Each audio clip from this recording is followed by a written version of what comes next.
Olá, estamos de volta com mais um episódio do Elas e a Lei. Hoje com a presença do ilustre Dr. Marcos, diretor da MT Plus, uma empresa de segurança e medicina do trabalho. Ele vai conduzir e falar com a gente aqui com relação a acidente de trabalho, doenças adquiridas no trabalho e isso tudo linkado com o direito previdenciário e o direito trabalhista. Dr. Marcos, pode se apresentar. Olá, obrigado. É uma honra estar aqui com vocês, doutora Luísa, doutora Pamela. Para mim é uma satisfação falar desse assunto. Como eu disse, é um assunto que sempre é uma paixão minha, sempre me motiva muito. E realmente temos bastante assunto para falar. Eu vou aproveitar também para falar um pouquinho da associação. A gente faz parte de uma associação de promoção da saúde mental, trabalho e justiça, onde eu sou presidente. E a gente faz o nosso objetivo com a associação é promover o debate, o rico debate das três vozes, do trabalho através do RH, da saúde, dos profissionais da área da saúde e com o pessoal da justiça e com a turma da justiça, dos operadores do direito, para a gente construir agora essa novo enfrentamento que é a doença mental relacionada ao trabalho. Então a gente traz as vozes, a gente já fez um seminário anteriormente e agora, se Deus quiser, no ano que vem a gente faz um congresso de saúde mental, trabalho e justiça. Um trabalho de extrema importância aí, Com certeza. Porque nós que atuamos, eu há 18 anos atuando na área previdenciária, a gente sente muita dificuldade de abrir isso, a mente das pessoas para entender a saúde mental dentro do local de trabalho, o que isso pode impactar até na produção da empresa, na produtividade da empresa. Eu sempre falo assim, a gente costuma trabalhar o conhecimento em blocos. Então você tem a pessoal do direito com uma parte do conhecimento, o pessoal da saúde com uma parte desse conhecimento, e cada um trabalhando no seu quadrado. E aí Sim. Tem o pessoal do RH. O grande problema é que a gente não faz essa interface, essa comunicação, porque existe uma teoria chamada teoria da complexidade, que tudo está tecido, todos os problemas eles estão tecidos entre várias áreas. A gente sozinho, uniprofissionalmente, não consegue resolver. A gente precisa da comunicação, a gente precisa da troca de informações para a gente construir um novo conhecimento. E o desconhecimento causa até medo dos outros profissionais que a gente estava conversando, até mesmo do RH, como atuar. Eu não sei como atuar, então eu vou me fechar no meu quadrado, o que eu posso prejudicar tanto a empresa como o trabalhador. Assim também o médico e assim também o profissional do direito. É como vocês vão no congresso do direito e vocês veem pessoas do direito explicando para profissionais do direito. Eu sempre falo que isso é um erro de premissa básica. Vocês deveriam fazer um congresso de direito escutando profissionais de outras áreas sobre o que eles pensam do direito. Isso. E você está entendendo? Verdade. Porque a gente deixa de dialogar. A gente aprende desde cedo que a nossa verdade é mais importante ou mais verdadeira que a do outro. Que a do outro, sim. Então esse viés, essa moda de enxergar a sociedade, ela tem trazido muito prejuízo. E agora que nesse podcast nós estamos com um profissional da saúde fazendo uma interface com a área do direito previdenciário e trabalhista. Olha que interessante isso, né? Eu sempre falo que é um limite que ele é muito tênue. A gente não sabe que horas que você tá na saúde, que horas que é exclusivo do direito, e na verdade a gente acaba atravessando, e tendo às vezes um certo temor, de será que eu estou fazendo algo errado? E aí a gente tem mais um problema que é o desconhecimento de assuntos novos como a doença mental no trabalho. Então é um assunto complicadíssimo. Bem complicado. Bom, eu acho que seria interessante, hoje a gente vai tratar com relação a doenças ocupacionais, doenças ali adquiridas no local de trabalho e de acidente de trabalho. Queria que você pontuasse pra gente o que você vê de dificuldade nisso e explicar o conceito de cada uma delas, até para o pessoal que não entende muito, não é nem médico, nem advogado que atua na área, mas ou profissionais que querem atuar, ou até mesmo trabalhadores que estejam nos assistindo.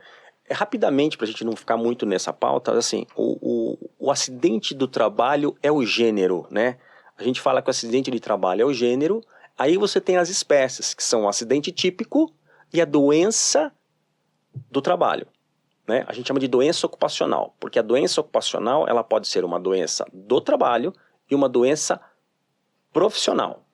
E aí as pessoas falam, mas não é tudo a mesma coisa? Não. Eu vou explicar.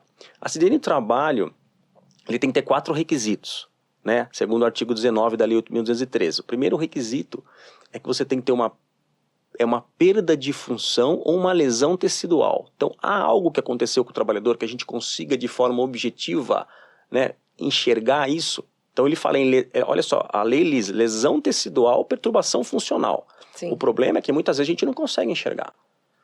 Aí você tem o segundo requisito, que a pessoa tem que ter incapacidade para o trabalho, certo? Então, essa lesão tecidual, perturbação funcional, ela tem que produzir uma redução temporária ou permanente da capacidade de trabalho, ou seja, a incapacidade para o trabalho. Eu sempre brinco, se a moça está limpando o chão, cai, escorrega, bate, né, a região da coxa, da nádega, e levanta e volta a trabalhar, você não tem um acidente. Ela pode ter um hematoma, mas você não tem um acidente. Tem uma incapacidade, né? Não tem capacidade, né? Aí você tem que ter um outro requisito, que é um requisito trabalhista, que tem que estar a serviço da empresa, tem que ter um poder de comando ali. Ela está fazendo para o patrão levar vantagem. Às vezes o patrão não deu a ordem, mas ele está obtendo vantagem, também serve. Vocês sabem disso. Uhum. E o último requisito que não aparece é que tem uma ligação causal entre o acidente, entre o trabalho e essa lesão. Então esses 4 requisitos eles têm que estar presentes para você fechar, entre aspas, eu vou falar num termo médico, diagnóstico de acidente de trabalho. Aí as pessoas me perguntam, mas quem é responsável por abrir o CAT? Quem deveria ser o responsável? Na minha opinião, ele tem um conjunto de pessoas. A primeira pessoa que chega, a pessoa tem uma perda tecidual, uma lesão tecidual, uma perturbação funcional, ela vai procurar o serviço de saúde. Sim. Então você tem um profissional de saúde falando qual é o diagnóstico. Depois, caso haja dúvida sobre o que aconteceu, a gente tem que investigar e fazer um relatório para saber como foi isso. Então você tem uma participação de uma equipe de segurança para dizer como foi esse acidente. Então, tem vários casos, né? Tem pessoas que, por exemplo, falam assim, na semana passada eu estava trabalhando, machuquei o pé e hoje eu não estou conseguindo andar. Aí eu falo assim, poxa, você está na empresa, por que você não avisou o ambulatório? Como é que a gente vai saber se o fato realmente aconteceu? Não, pode ver lá na câmera. Aí você vai ver, realmente aconteceu. Então você tem algo que comprova que o cara torceu. Mas existem muitos casos em que a pessoa fala que é do trabalho e não é. Então você precisa ter um levantamento bem minucioso para você ter certeza. No acidente típico, a pessoa cai, machuca, quebra, você tem a passagem do estado de saúde para o não saúde repentino. Sim. Isso que conceitua o acidente típico. Na doença ocupacional, que aí você tem as versões doença do trabalho e doença profissional, isso acontece de maneira devagar, gradual. Lenta e gradual. Então você tem uma possibilidade da pessoa ter uma incapacidade ou do diagnóstico vir a ocorrer. Então você tem uma pessoa que faz carregamento de peso e ela tem dor nas costas. Em algum momento ela pode vir ter, né, uma lesão na coluna. Então isso é uma doença do trabalho. Então qual a diferença então, essa é uma doença ocupacional, qual a diferença de doença do trabalho e doença profissional? Esse é um termo jurídico, o médico não inventou isso, quem inventou foi a legislação. E aí eu só soube isso através de um juiz magistrado do Rio Grande do Norte, Natal, chamado Edvar Abreu Gonçalves, uma palestra dele, que ele fala o seguinte, doença profissional é aquela que o cara trabalha na função, onde aquela função tem uma lógica, tem uma possibilidade de produzir a doença. Então vamos lá, o cara trabalha na produção de uma empresa que faz a trituração de pedra. E aí você tem a sílica. Então o operador de produção, auxiliar de produção, auxiliar que está lá na operação, qual que é a possibilidade dele ter silicose? Gigantesca. Enorme. Então é uma doença profissional, porque tem ligação direta com a profissão. E aí a gente tem lá o código anexo, né? O quadro anexo do decreto Sim, 3.048. sim. E ali traz um nexo técnico epidemiológico, onde... O nexo técnico é uma outra questão. Eu vou chegar lá. Mas olha só, a doença do trabalho é como se você falasse o seguinte, mas eu sou uma pessoa que trabalho como técnico de segurança dessa empresa que tritura pedra. Então, eu não espero de um técnico de segurança ter silicose, eu espero do ajudante de produção. Sim. E aí, para ele, é doença do trabalho, não é doença profissional, porque está ligado à atividade dele de maneira particular. Porque, por acaso, ele está numa empresa, mas você não espera de um técnico de segurança ter silicose. Ter silicose. No caso do NTEP, o NTEP foi uma ferramenta produzida pelo INSS para diminuir a subnotificação de CAT. Isso. Tá? E qual é a lógica do NTEP? Eles pegaram os KNAIs e fizeram um cruzamento de dados com as doenças do trabalho ou profissionais de acordo com cada KNAI. Então existe uma possibilidade aumentada, risco Bem aumentada. de certos KNAIs produzirem certas doenças. E aí quando você faz esse match, você tem as doenças caracterizadas por KNAI. Então se você pegar uma indústria de madeira, então você já tem todas as doenças ligadas à atividade de extração da madeira. E isso é importante você trazer pra gente, porque como profissional do direito da área previdenciária, o que a gente sente é assim, quando o advogado não atua nessa área, então, como você colocou no início, a gente tem ali uma doença profissional que ela é lenta e gradual. Exato. Tá? Então, muitas vezes, por desconhecimento do trabalhador, ele não vai chegar direto para o médico da empresa, para o ambulatório da empresa e falar, eu estou com uma lesão na coluna. Ele vai procurar um médico, fora o seu médico assistente, Exato. né? E esse médico assistente vai dar ali para ele laudos e, enfim, de uma doença. Ele vai dar o diagnóstico. Diagnóstico, isso. O que você tem? Nexo, Você né? tem uma hérnia de disco. Isso. E aí ele vai tentar se afastar pelo INSS, né, que é o linguajar que eles usam, vou me afastar pelo INSS, leva para a empresa não tem essa obrigação de fazer esse link, até porque ele chega com o diagnóstico da empresa, você vai, né, 15 dias de afastamento pela empresa e depois eu vou no INSS fazer minha perícia. Enfim, o INSS é um órgão que ele vai negar os benefícios, normalmente vai negar, ou ele concede por um período, depois ele vai negar.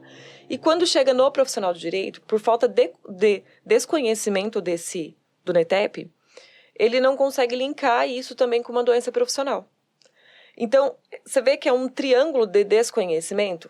Então, o médico, o assistente, por não saber da história daquele trabalhador, até porque o médico não vai falar, qual que é a tua carteira de trabalho? Deixa eu ver seu KNAI, deixa eu ver o que acontece. A empresa também recebeu, fez o papel dela, mandou para o RH, afastou aquele funcionário, Sim. e o profissional também que atendeu não fez esse link. Exato. E aí a gente cuida... A gente vê que a falta desse link... Falta de comunicação total. Total. Então, veja, tem um prejuízo. Você está contando o caso típico, mas assim, o caso é relativamente frequente.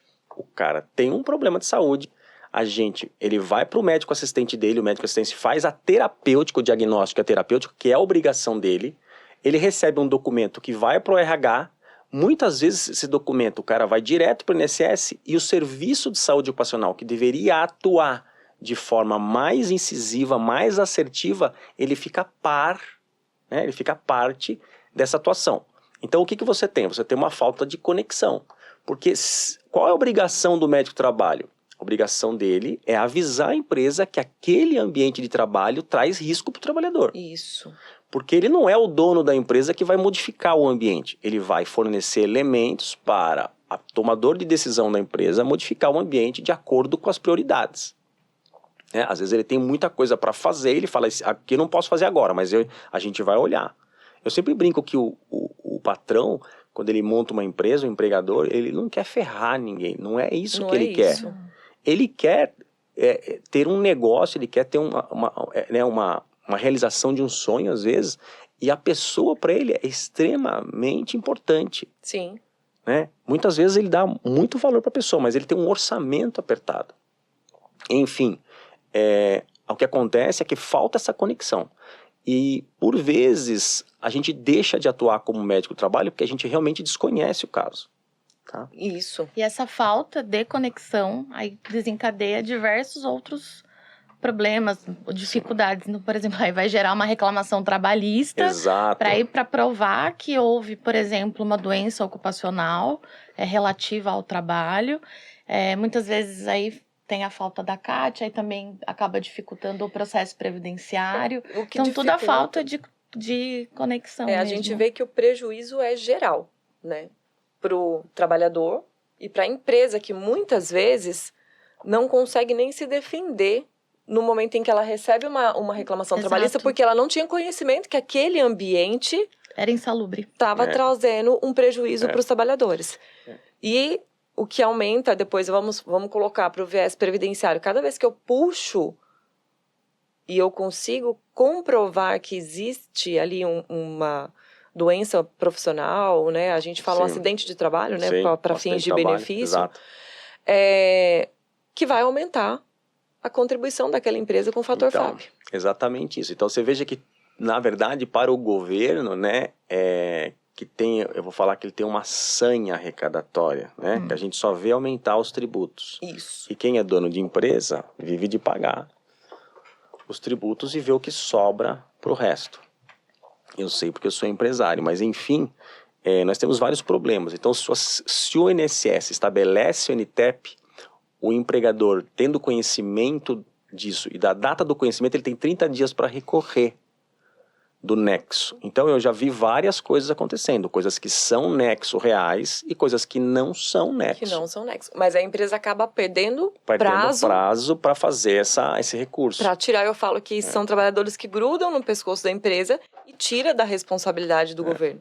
E como o trabalhador, muitas vezes, ele sabe que ele ganha com isso, então assim, é melhor para ele que seja caracterizado acidente de trabalho, ele força a barra, às vezes, em direção a isso. Não são todos, claro. Não dá para generalizar. Não dá para generalizar, mas muitas vezes você está diante de uma situação que o cara quer que seja diagnosticado o CAT, que seja aberto o CAT. Há uma exigência. E aí você vai ver o histórico, às vezes é controverso, tá? Então, assim, você tem muitas situações que você fala, cara, isso não pode ser dado nexo, tá? E aí você consegue às vezes nem se defender por INSS, porque o problema do INSS é que quando você entra com recurso, quem estabeleceu o nexo é que vai julgar o recurso. Sim. Então você não tem dupla instância, né? Você não tem uma duplo tribunal, na né? teoria tem, na prática não, né? Na prática não. Que vai ser o mesmo link, a mesma perícia, enfim. Então, voltando pro tema de doença profissional e doença do trabalho, esse é um conceito da Previdência, né, que é emprestado para o direito trabalhista na hora de você entrar com uma ação trabalhista de uma indenização por acidente de trabalho. Nós podemos, eu sempre falo, né? Por exemplo, o soldador, ele pode desenvolver uma catarata em decorrência da função dele, não do ambiente, mas da função. Olha que interessante, Pamela, você está trazendo uma coisa que realmente é real, sabe? Quando você usa a solda, você produz uma radiação, que tanto a radiação ultravioleta quanto a infravermelho produz a catarata que você está falando. Só que essa informação, às vezes, ela é desconhecida. Até do serviço de saúde ocupacional. Tá? Sim. O serviço de solda é um serviço dos mais complexos que existem na saúde do trabalhador. Você tem o fumo de solda, que produz uma série de problemas de saúde respiratórios. Você tem os metais presentes no fumo de solda. Se você tem, por exemplo, níquel, cromo, você tem metais cancerígenos, que está, às vezes, na vareta de solda. Você tem, de maneira frequente, a postura do soldador, que é complicadíssima, porque para ele soldar uma peça, ele precisa estar numa postura, às vezes, agachado, torcido, virado, né? Às vezes meio deitado, encurvado. Então, assim, você tem posturas difíceis para o operador de solda. E você tem uma movimentação do que ele está soldando, do metal de solda. Então, ele tem lesão, às vezes, de coluna, de membro superior. Então, a solda é realmente um desafio para a saúde ocupacional. Só citando uns. E aí, quando você vai olhar para o lado previdenciário, né, você tem uma atividade insalubre, às vezes, que não é identificado como insalubre e que caracteriza a aposentadoria especial, porque uma coisa é ser insalubre, outra coisa é caracterizar como atividade especial. Então, uma empresa de saúde do trabalhador, de prestação de serviço, ela tem que saber exatamente como ela vai definir e por que ela vai definir.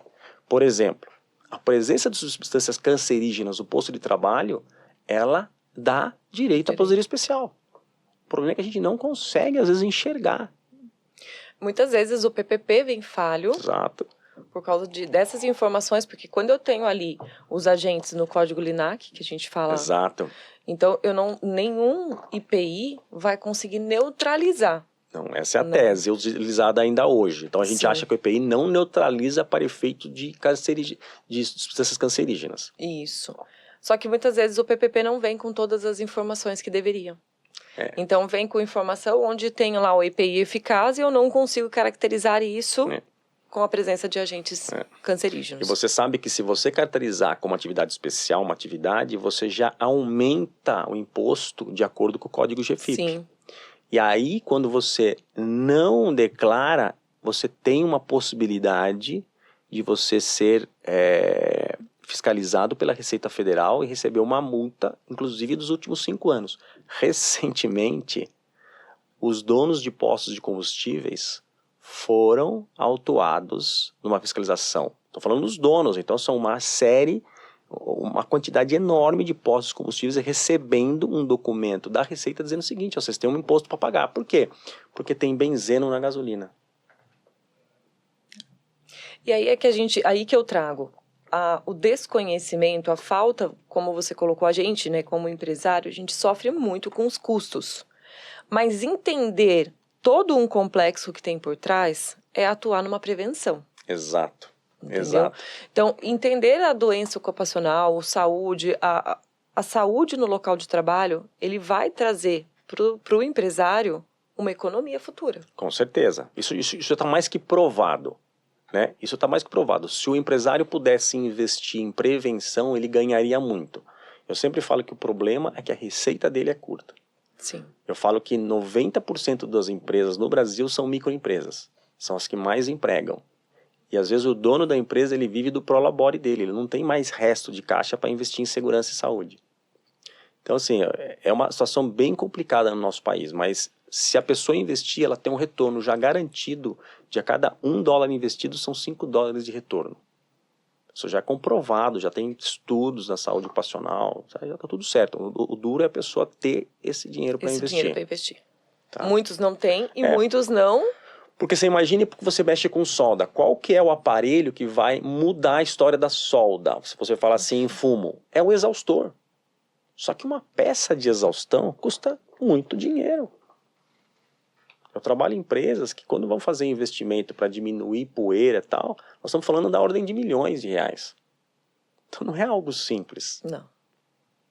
Investir em saúde custa caro. Dá retorno, mas custa caro. O doutor falava, né? Nós temos a doença profissional, e aí nós demos o exemplo da solda. O soldador com a solda tendo, por exemplo, a catarata. É uma doença profissional. E aí eu também falo, aí nós falamos também sobre a doença do trabalho, que é decorrente do ambiente de trabalho. Isso. Então, por exemplo, nem sempre o ruído, nem sempre quem trabalha ali na linha de produção, somente quem trabalha na linha de produção está exposto. Mas quem trabalha no administrativo também está exposto ao ruído. Então, isso eu acho interessante a gente falar para quem nos assiste, essa diferença. Né? Porque eu estou, ou por exemplo, posto de gasolina, o frentista ele está diretamente exposto, né, à periculosidade pela função. Exatamente. Mas quem trabalha dentro, por exemplo, da conveniência pode estar é exposto. Decorrente né, exatamente. do trabalho. Do ambiente. Né? Então ele não se espera dele uma exposição dessa, mas em virtude do local ele tem. Sim. Então seria, no caso, se ele tivesse uma doença por causa do vapor, seria uma doença do trabalho.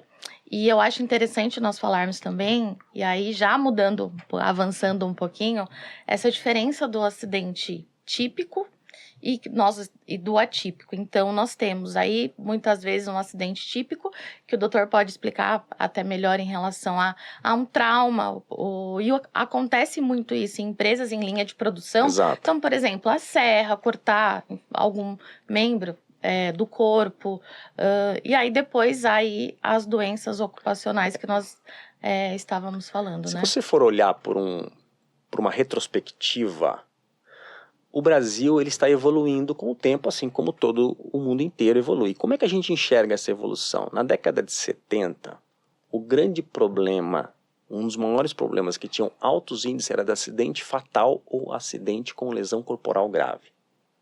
Na década de 70. Quando você tem acidentes, possibilidade de acidentes graves numa empresa, você está diante de uma coisa que você tem que tratar rapidamente. Você não pode conviver com uma possibilidade de risco de morte a todo momento. A todo momento. Então, Quando você vai olhar para uma prioridade, você não está preocupado com a perda auditiva, você está preocupado com o quê? Com o acidente fatal. Então você tira primeiro esta possibilidade e o industrial, né, as pessoas que trabalham direto em produção, os empresários já fizeram essa lição de casa. Você tem uma quantidade muito menor de acidentes fatais. Aonde que o acidente fatal ainda é abundante, ainda é prevalente? Na construção civil. É verdade.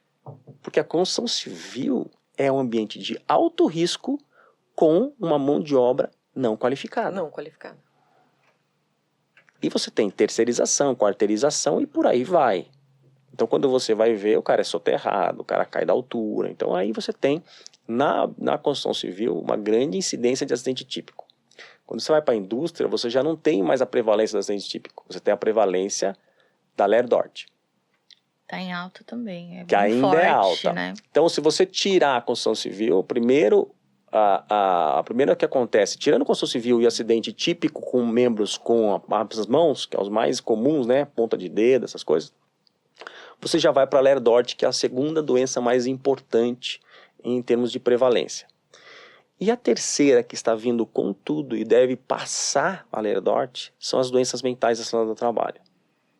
Então, nós estamos com um desafio gigantesco, por isso da associação, de trazer esse conhecimento e a gente evoluir com essa discussão para a gente poder tratar isso de maneira mais assertiva, mais resolutiva. Porque o que acontece hoje é que você tem um pensamento de que a doença mental é inerente à pessoa.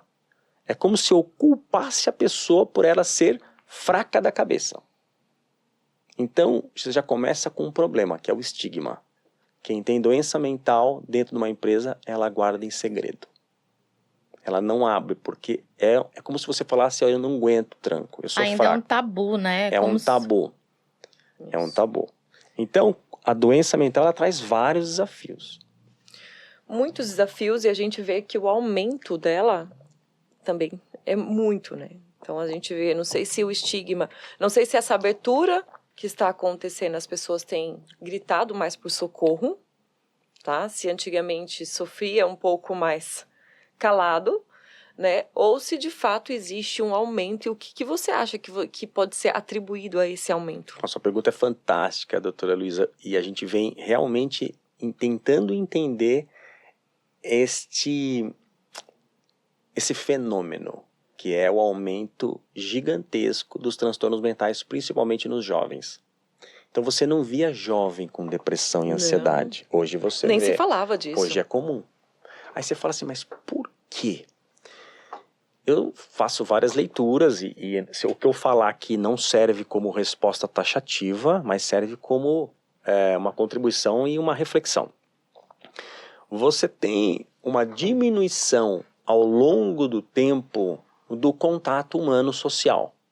Então eu pergunto a vocês, quem nasceu na década de 90 até o ano 2000, a gente demorou para ter acesso às redes sociais e ao mundo digital. Muito. Então eu não sou uma pessoa que tenho vontade e motivação para ficar horas olhando a rede social. Eu acho uma chatice. Eu acho uma coisa superficial. Eu acho uma coisa assim que não me atrai. Então assim, agora os meus filhos que têm 10, 11 anos, eles passam horas e horas a fio e a gente fica preocupado o que isso traz de consequência. A primeira coisa mais importante é que eles deixam de ter a convivência com o outro, deixa de ter o afeto, deixa de ter a ligação, deixa de ter a briga, deixa de ter, né, as dificuldades do relacionamento e só vão ter depois de mais velho. E aí então, que tá o problema. Você tem uma amputação, é como se a pessoa amadurecesse mais tarde, você vê isso. Sim. O jovem amadurece mais tarde. E essa diminuição do contato humano, ela traz consequências gigantescas para o cérebro do adolescente. Gigantescas, porque uma das coisas que mais favorece a segurança, que mais favorece a sensação de estar bem, é o contato, é o afeto. É você conversar com a pessoa e trocar informações e se sentir acolhida. É quando você vai falar com alguém e a pessoa realmente te escuta. E não fica olhando para o celular e finge que está escutando você. Então a gente perdeu um pouco, ou bastante, desse contato na adolescência. E aí esse adulto que chega lá, ele tem uma série de coisas que não estão ainda muito bem maduras, não né? formadas. Muito formadas. E aí você tem assim, ó, eu tenho gráficos para mostrar que você pega de 2012 para frente, o uso de rede social, o uso de rede internet, subindo vertiginosamente. Número de adolescentes e crianças com transtorno mental dessa idade, crescendo na mesma época. Ah, mas a causa está na internet? Não posso falar, mas me parece que tem alguma ligação, certo? A outra coisa é a falta de preparo dos pais na condução dessa maturidade infantil, no desenvolvimento dessa maturidade. Porque os pais blindam as crianças do sofrimento quando, na verdade, eles acham que estão fazendo bem e estão fazendo mal. Sim. Até porque eu falo que o mercado de trabalho, né, trazendo tudo isso pro trabalho, ele exige da gente uma palavra que eu sempre trago comigo, que é resiliência. Então, se esse adolescente não está preparado para uma briga, para uma discussão e continuar ali, eu falo que o esporte ele ajuda muito. Exatamente. Né? Então, a hora que ele chega na empresa e o coleguinha do trabalho não gostei do teu trabalho, ou você vai ter que fazer de novo, aquilo é uma frustração para ele. Exato. Né? Exato. Então, eu também enxergo assim como um sentimento, porque a gente vê, né? Eu vim na década de 80 também, então a gente traz.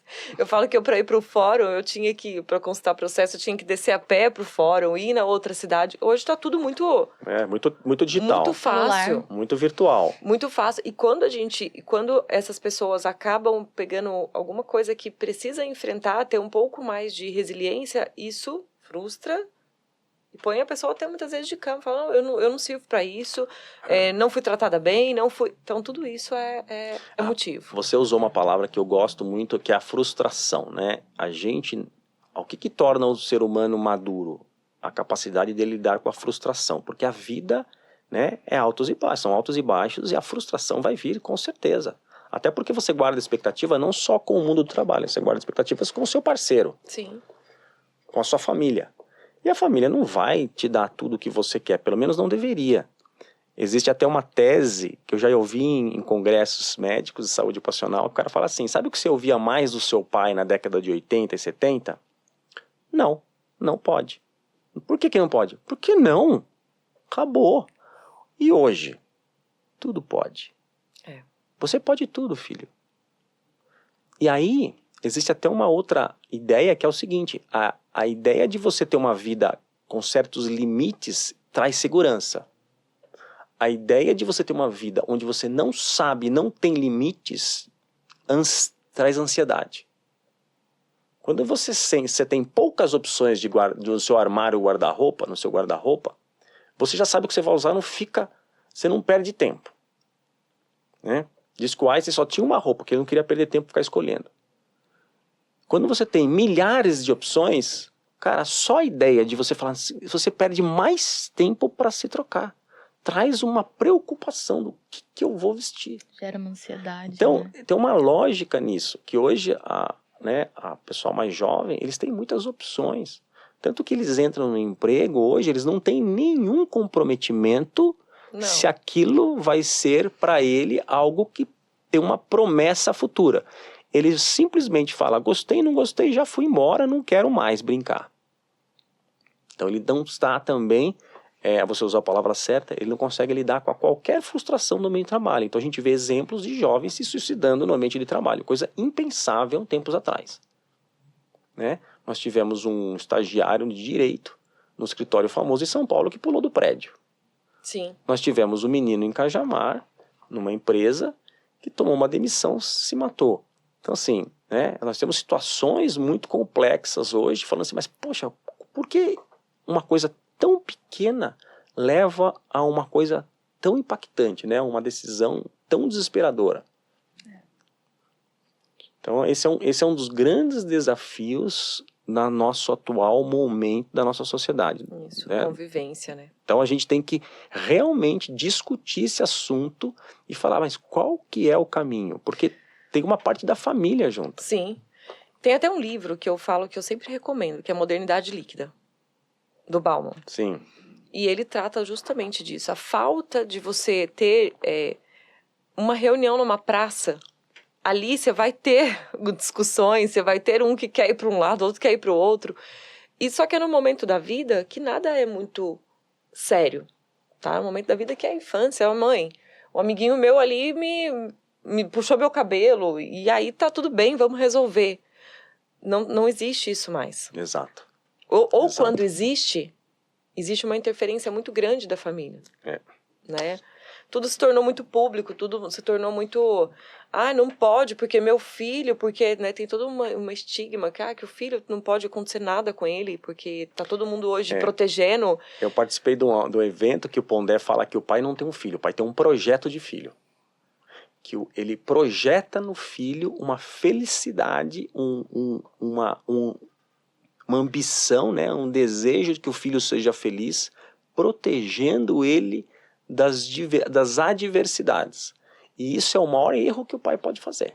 Sim. Porque se o filho não entende que a vida tem coisas que ele vai sofrer, ele não vai conseguir conviver mais para frente. Ele vai, que nem os jovens dizem, ele vai bugar. É isso. Tá.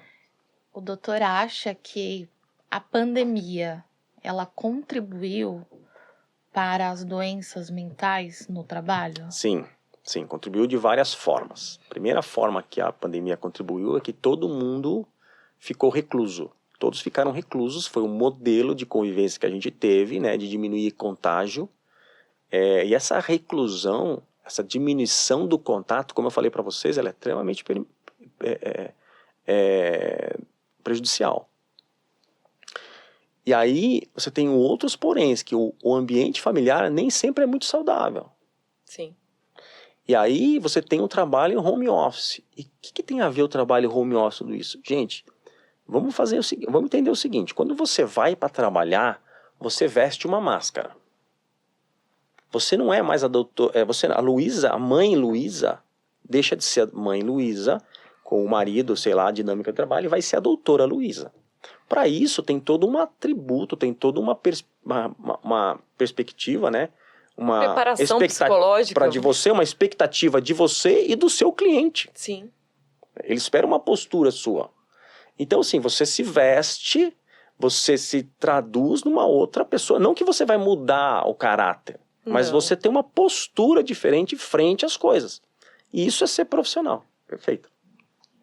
Imagina você dentro de casa com uma dinâmica familiar acontecendo e você quer vestir esta roupa. Mas o teu filho entra. Mas o teu marido chega e pede alguma coisa. Aí acontece alguma coisa não sei aonde. E aí você tem que lidar com aquilo, porque não tem quem lide por você. E aí você perde a noção, a diferença entre o que é trabalho e o que é casa. Casa traz uma sensação de alívio e segurança. Quando você chega em casa, o que você faz? Você tira algo que te incomoda. Você tira o sapato, você tira uma calça, você toma alguma coisinha para relaxar, você fala, ai, graças a Deus, cheguei em casa. No home office não tinha graças a Deus. Verdade. Porque você perde a noção. Você perdeu essa separação nítida que existia entre trabalho e casa. E a gente viu pessoas trabalhando muitas horas no dia devido a essas interrupções. Então você sempre chegava no final do dia com o sentimento de não fui produtiva hoje. Então o horário de dormir, de estar com os filhos, você está ali trabalhando, né? Então isso vai causando um desgaste emocional. Imagine que você tem uma relação conflituosa com seu companheiro ou companheira. Como é que foi no período da pandemia? Então, assim, houve muitos casais que se separaram, que se conheceram durante o período de home office, de reclusão. Grande. Você teve pessoas tendo relações abusivas, mulheres sofrendo, às vezes, ou independente do companheiro sendo tóxico com relação ao outro, porque ele não tinha onde extravasar, e às vezes ele tinha um comportamento já que era mais retido, né? E no home office não consegue. O aumento do uso de álcool, porque você estava em casa mesmo, ninguém vai ver, então assim, você quer tomar uma coisa, então você houve um abuso. Sim. E várias coisas que aconteceram. E aí descobriu-se também que o home office também é produtivo. também ajuda. Então, assim, como é que a gente pode entender esse período? Como um período de descoberta, né? Houve um novo modelo de trabalho que está se vindo como um modelo híbrido interessante para várias profissões. E tá tudo bem. E aí você consegue ter períodos onde você veste a sua roupa, você também sai, porque é gostoso você se produzir para a sociedade. Uhum. Entendeu? Eu falo isso, perguntei em relação à pandemia, os números de 2023, primeiramente que eles não mentem. Foram registrados aí mais de 600 mil casos de acidente de trabalho aí, considerando doenças ocupacionais e muito desses números, eles foram referente a doenças mentais Sim. do trabalho. Sim. Então, aumentou muito pós-pandemia a questão de depressão. Aí nós vamos falar um pouquinho sobre a síndrome de burnout, que está super em alta. E sabemos que, falando sobre a empresa, a importância da empresa em ter medidas, né, para evitar doenças mentais do trabalho. Para acidentes, aí nós temos treinamentos, uso de equipamento, tudo, né, tudo isso. Mas e qual o papel da empresa para as doenças então, olha que interessante, mentais? né? Eu tinha uma professora que é fantástica, chama Fátima Macedo. Ela tem uma das maiores empresas de tratamento de saúde mental para as empresas, né? Ela fornece esse serviço. E ela dizia o seguinte: nós estamos passando de um modelo onde existia o chamado ofurô corporativo. O que seria isso? Você tinha lugares na empresa que eles chamavam assim de sala de descompressão, sala de relaxamento, academia, massagem, quick message. Então você imagina que você trabalha num ambiente super sobrecarregado, cheio de pressão, e você fala: minha empresa cuida da minha saúde mental, eu vou lá agora na sala de descompressão. Eu já vi isso, tá? Sério. Aí você fica lá uma horinha, relaxa. O que você pensa? Eu quero fugir daqui, porque eu não quero voltar para o meu posto. Então as empresas tratavam o assunto saúde mental com perfumaria. Vamos pensar assim, com coisas cosméticas, sem ir na causa do problema. Então esse foi o primeiro momento antes da pandemia. O que está acontecendo agora? A gente está entendendo alguns fatores que realmente trazem e funcionam como gatilho. Então o que a gente entende, entrando no assunto doença mental relacionada ao trabalho? A doença mental é multifatorial. Tá. Sabidamente tem fatores genéticos. Não duvidem disso. Então se você tem parentes com problemas de ansiedade e depressão, a chance dos filhos terem é maior. Né? Por uma série de coisas, por exemplo, de receptores da serotonina. Então já tem estudos sobre isso, né? Que tem um déficit de receptor de serotonina, a serotonina não vai funcionar como funciona numa pessoa que tem receptores normais. Enfim, são assuntos que até eu não sou tão cientista disso. Mas a gente sabe que a genética contribui. Quais são as outras coisas que contribuem? A própria pessoa pode desenvolver hábitos de vida que transformam ela numa pessoa mais propícia, tá? Então eu vou contar tá? O uso de substâncias químicas, álcool e drogas. Sim. Óbvio, né? A pessoa começa a usar e às vezes ele usa como fuga, tá? E isso predispõe ele a ter um transtorno mental, não só falando em dependência química, que é um transtorno mental. Outra coisa, atividade física. A gente sabe hoje que a pessoa que faz atividade física, ela tem uma proteção para a mente. Ah, mas por que isso? Por uma série de fatores. É como se eu falasse para você que quando você faz atividade física cardiovascular, né, quando você faz realmente com alto batimento, com alta demanda, não só musculação é bom também, mas a gente sempre fala em coisas aeróbicas, né? Então, Sim. Natação, corrida, pedalar. Você meio que oxigena todo o seu cérebro. É como se você conseguisse, naquele momento, falar: nossa, a minha tensão abaixou, parece que meu problema se resolveu, eu consegui soluções. Consegue pensar mais claramente. Consegue pensar né? mais claramente. Outra coisa, alimentação. A gente sabe, olha só, tô falando um monte de coisa para vocês que, cara, ainda vou chegar no trabalho. Alimentação, a gente sabe que tem substâncias inflamatórias do intestino. E o intestino é o segundo cérebro. Então, quando você se alimenta bem e o teu intestino está legal, até a microbiota intestinal, ela ajuda na promoção da saúde mental. Porque o teu intestino também produz serotonina. Então, são coisas que a gente ainda, o público não sabe direito. E aí nós vamos falar do trabalho. O trabalho, a gente chama de... Por exemplo, quando você tem, vou fazer uma analogia. Qual que é a chance de você... Por que você tem perda auditiva? Porque tem ruído. Então o ruído é um agente, é um fator de risco. Quando você tem uma doença mental, ansiedade ou depressão, qual é o fator de risco? A gente chama de fatores de risco psicossociais. Ah, mas traduz isso direito. Vou traduzir. Imagina que você esteja uma gestão tóxica. O que é uma gestão tóxica? É uma gestão que oprime você, que esmaga você, que tira o seu valor. É aquela pessoa que não fala com você com respeito, com tranquilidade, que não sabe dar um feedback, que não sabe falar, que ela fala esbravejando, que ela te humilha, às vezes a gente está indo até pro assédio moral. Isso é um fator de risco, porque você sofre uma violência psíquica. E vou dizer para vocês que, na minha teoria, a teoria da ofensa, ela depende mais do ofendido do que do ofensor. Eu também acho. Então, às vezes, você não tem a intenção de produzir o mal, mas você produz. Porque a gente fala não só pelas palavras, mas a gente fala na forma de gesto, postura. E você, às vezes, é pego no flagra que você, inconscientemente, você não vai com a cara daquela pessoa, então você trata diferente. Isso acontece na liderança. Então, o que o empregado fala? Aquele cara não gosta de mim. Ele nem dá bola porque eu falo. Ele não trata mal, mas ele não olha nos olhos, às vezes, quando tem que falar. Ele não dá atenção. Existe a chamada escutativa, que é você realmente parar o que você está fazendo, pode falar. Eu quero te ouvir. Quando que isso acontece? As pessoas hoje não têm tempo para ouvir o outro. Não tem tempo para nada. As pessoas. Então, a primeira, gestão tóxica. Segunda, sobrecarga.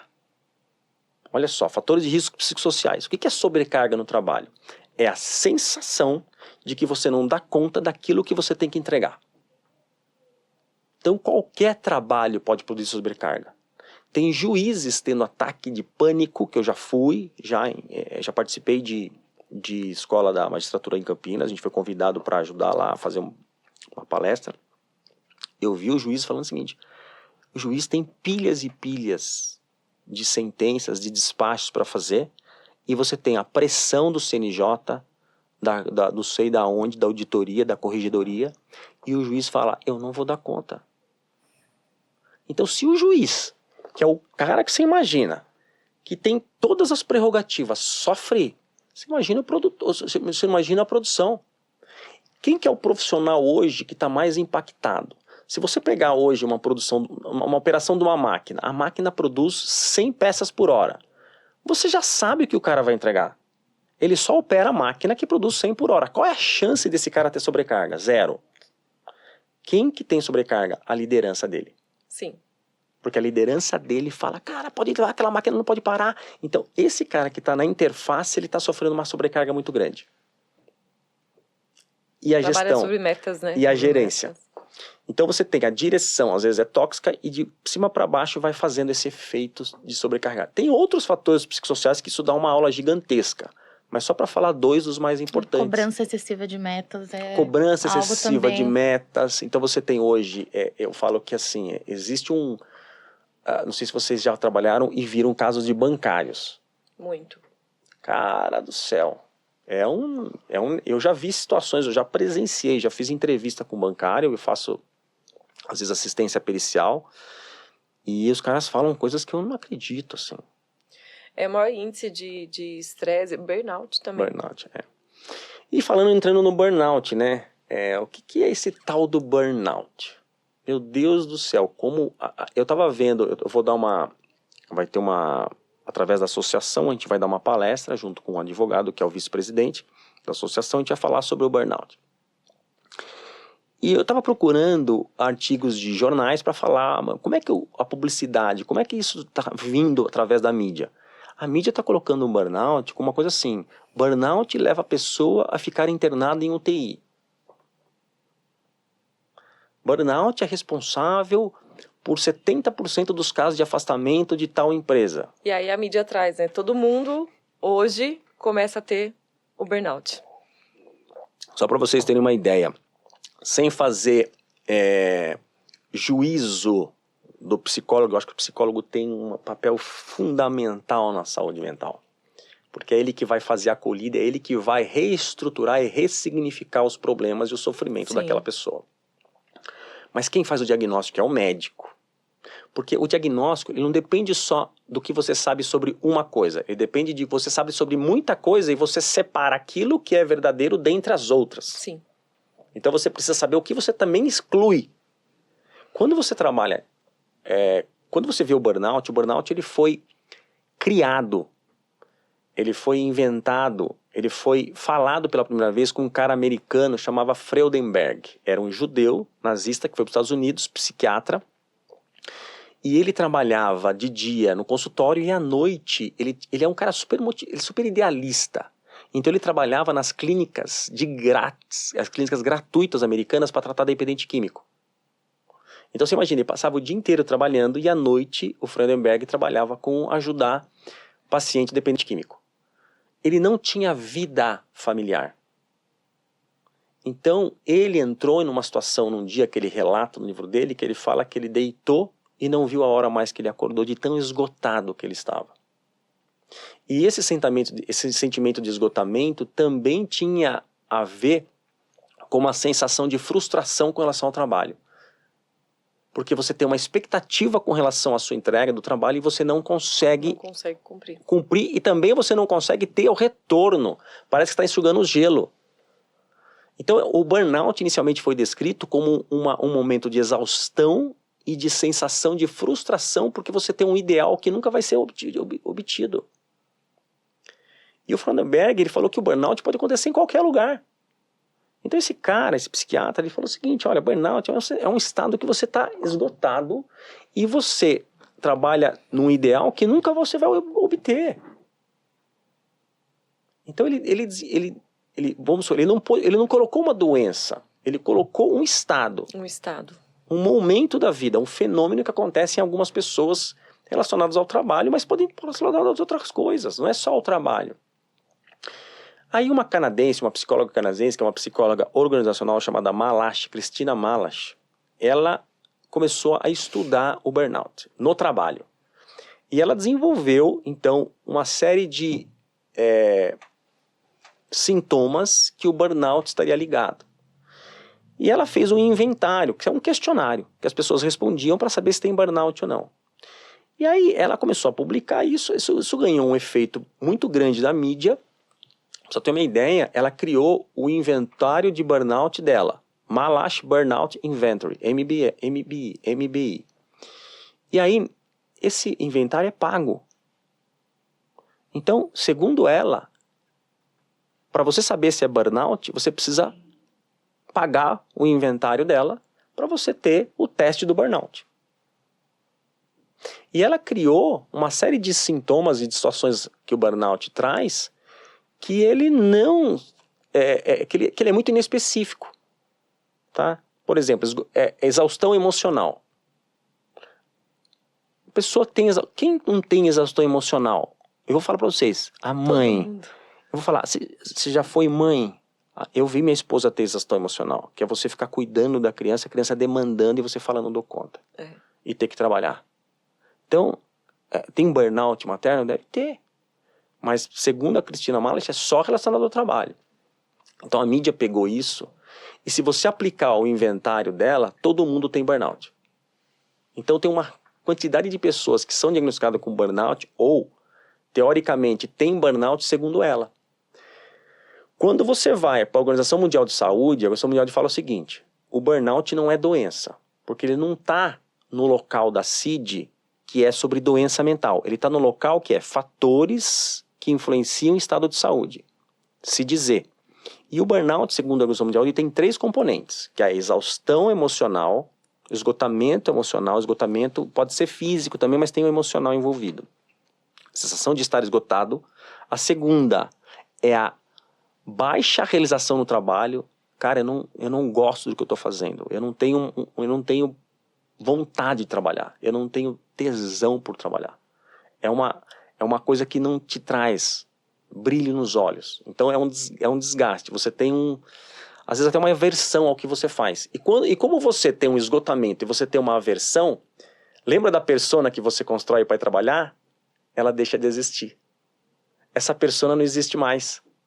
E aí você tem o terceiro requisito, que é a despersonalização.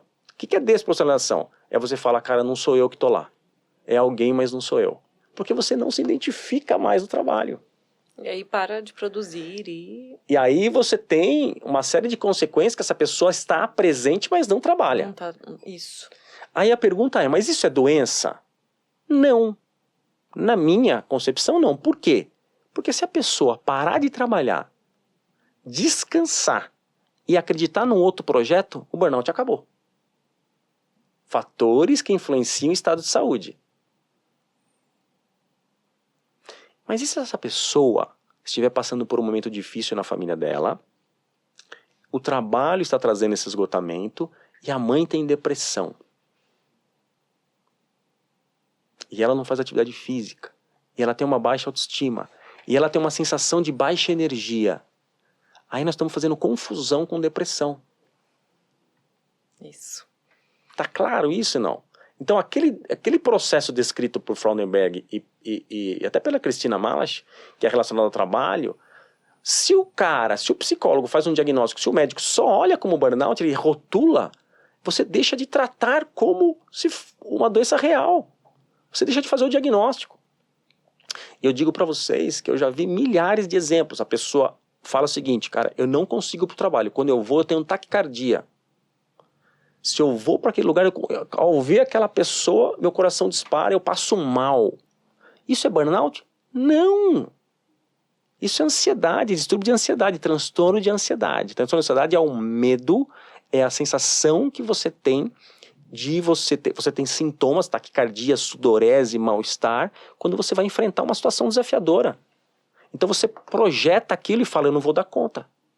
Mas não é o burnout. O burnout é quando você trabalha e vai tirando vai se esgotando e vai tirando esse prazer no trabalho. E aí a gente volta naquela... A falta de conhecimento, o desconhecimento, de novo, vem a penalizar. Por quê? O que a gente sente é... Tudo hoje em dia, tudo que a pessoa... não estou conseguindo produzir no local de trabalho. Não suporto mais... Burnout. Exato. Esgotamento. Sobrecarga. Então, já enxerga a empresa como um... Vilão. Aí É. a empresa falha também. Por quê? Porque a sociedade não está preparada para esse momento. Os jovens estão vindo com uma demanda de baixa frustração. O empresário quer bater meta. E você tem essa dificuldade e a mídia não ajuda. Abismo. Esse desconhecimento e a mídia não ajuda. Então, esse abismo. Qual que é o resultado disso? É isso, porque tudo hoje é burnout. O INSS não enxerga o burnout como uma doença. Sim. Não vai afastar essa pessoa. Sim. Tá? Se afastar, vai ser alguns dias, que não é o suficiente para a pessoa ter um tratamento adequado, né? Com isso, o número de reclamação trabalhistas contra a empresa dando um assédio moral porque foi diagnosticado um burnout é alto e a empresa é penalizada por isso. Exato. Então, Exato. a gente volta de novo naquele triângulo que o desconhecimento atrapalha. Você imagina que você tem um paciente com um diagnóstico errado que não sabe o que tem. Porque o psiquiatra, às vezes, por não ter o conhecimento devido, não conseguiu trazer. Você imagina que ele vai para o advogado que também desconhece. Que vai para um juiz que também não sabe. Que vai para um perito que não tem a formação. Tá feito o rolo, né? A gente brinca, tá feito o rolo. Sim. E a mídia... E a mídia bombardeando. Eu fiz um levantamento, até pra gente fazer a palestra de amanhã, eu fiz um levantamento seguinte, eu peguei tendinite nesse ano, de 1º de janeiro agora. Acórdão sobre tendinite. No TRT da 15, 116. Acórdão sobre burnout, no TRT da 15, 39. Então você já vê que sobre burnout, eu não coloquei transtorno mental. Coloquei a palavra burnout em comparação com tendinite, que você sabe que tendinite é tendinite. Uhum. Então já tá, Olha, já estamos 39, 40 de 116 é quase um terço. Então você vê que, na verdade, a demanda sobre burnout tem aumentado e o desconhecimento sobre burnout é institucionalizado. É gigantesco. Então o que a gente precisa fazer? Debater. Olhando para o lado da empresa, né? O que a empresa pode fazer? O que a empresa deveria fazer? A empresa deveria olhar para o ambiente de trabalho, olhar para a cultura da empresa e olhar para o elemento mais importante, que são as pessoas. Então o que você vê na maior parte das vezes? Uma dificuldade de comunicação entre o gestor e o seu empregado. As pessoas, como você falou, doutora Luísa, não têm tempo hoje para ouvir. Sim. O primeiro remédio que eu daria é: começa a ouvir teus funcionários. Começa a ouvir, senta com os caras e ouve. Porque você vai discernir, você vai diferenciar aquele que está afim de trabalhar daquele que não está para começar. Quando você tem alguém que está afim, qual que é o seu próximo passo? O que eu posso fazer para te ajudar? Se eu tenho uma pessoa nitidamente que gosta do que faz, que está lá porque quer, o próximo passo do empregador é: o que eu posso, qual é o meio que eu preciso te entregar para você me entregar o fim? Sim. E aí você entra num acordo. Isso não está acontecendo. Entendeu?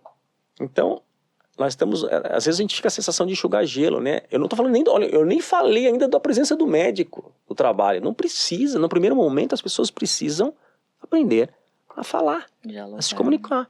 O jovem não fala, ele tem uma dificuldade muito grande Sim. de expressar, até pela imaturidade. E o gestor, que veio dessa formação, também tem dificuldade de ouvir. Entendeu? Isso. A comunicação, né? A gente queria agradecer, tá? A tua presença, a gente vê que você tem muito para compartilhar. Nossa, eu aprendi muito aqui hoje. Mais aprendi do que realmente... Aprendi bastante, Convido muito vocês, prazeroso. Eu passei para vocês amanhã ter um convite lá para palestra, vai ser discutido outras coisas interessantes, cases que a gente vai mostrar, reais. Então, se puder comparecer, e eu faço um convite, tá, para todo mundo que tiver a fim de participar dessa associação. É só entrar no Instagram, smtj, né, @org, e a gente tá super a fim de fazer essa comunicação, essa interface entre as áreas acontecer. Tá bem bom? Interessante esse projeto. Parabenizo vocês. Obrigado. E muito sucesso. Obrigado, doutora Luísa. Muito obrigada. Doutora Pamela, obrigado pelo convite. Para mim é um grande... Você sabe que eu me empolgo, né? É um grande prazer estar aqui, viu? Quero aproveitar o finalzinho só para entregar uma lembrancinha. Obrigado. Nem sabia, olha que legal. Muito obrigada pela presença. Valeu. Nossa, olha só uma que lembrancinha chique. Para o doutor. Obrigado, viu, gente? Muito obrigado. E agradecer, né, a todos que nos ouviram, que vão nos ouvir, que nos prestigiaram, que possam aí tirar bastante proveito dessa, que foi realmente uma aula. Uma aula. É isso.